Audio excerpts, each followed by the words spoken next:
Hello everybody, it's Miss Smith. I'm going to read for you today, Giraffes Can't Dance.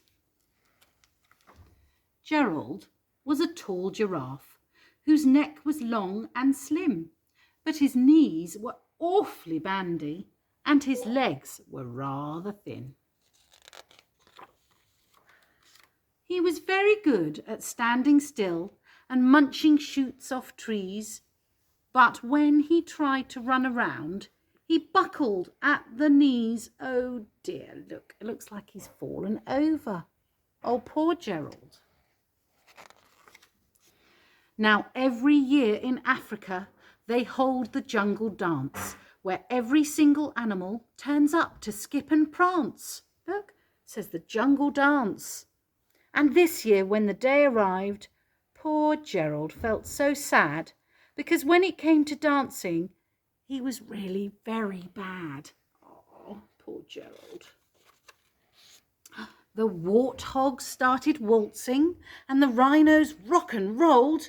The lions danced a tango, which was elegant and bold. The chimps all did a cha-cha with a very Latin feel, and 8 baboons then teamed up for a splendid Scottish reel, which is very exciting. My goodness. Gerald swallowed bravely as he walked towards the floor, but the lions saw him coming and they soon began to roar. Hey, look at clumsy Gerald, the animals all laughed. Giraffes can't dance, you silly fool. Oh, Gerald, don't be daft. Poor Gerald. I don't think they were very nice, were they? Oh. Gerald simply froze up. He was rooted to the spot. They're right, he thought. I'm useless. Oh, I feel like such a clot. So he crept off from the dance floor and he started walking home. He'd never felt so sad before, so sad and so alone. Poor Gerald. Then he found a little clearing and he looked up at the sky. The moon can be so beautiful, he whispered with a sigh. Excuse me, coughed a cricket, who'd seen Gerald earlier on, but sometimes when you're different, you just need a different song. That's interesting, isn't it? Wonder what he means. Shall we find out?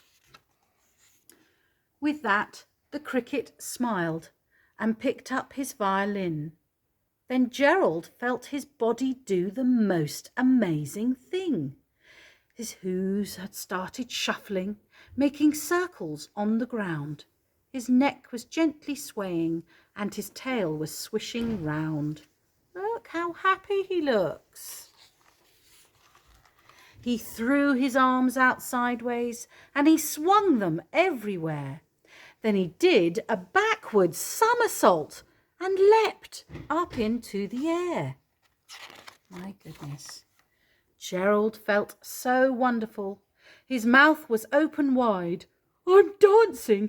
Yes, I'm dancing. I am dancing, Gerald cried. Then one by one, each animal who'd been there at the dance arrived with Gerald, boogied on and watched him, quite entranced. They shouted, It's a miracle! We must be in a dream. Gerald's the best dancer that we've ever seen. How is it you can dance like that? Please, Gerald, tell us how. But Gerald simply twizzled round and finished with a bow. Then he raised his head and looked up at the moon and stars above. We all can dance, he said, when we find the music that we love. There, that's a nice ending, isn't it? So, even if you think you can't dance, just find the right music that you love, and I'm sure you'll be able to dance a treat. Bye-bye, everybody. See you soon.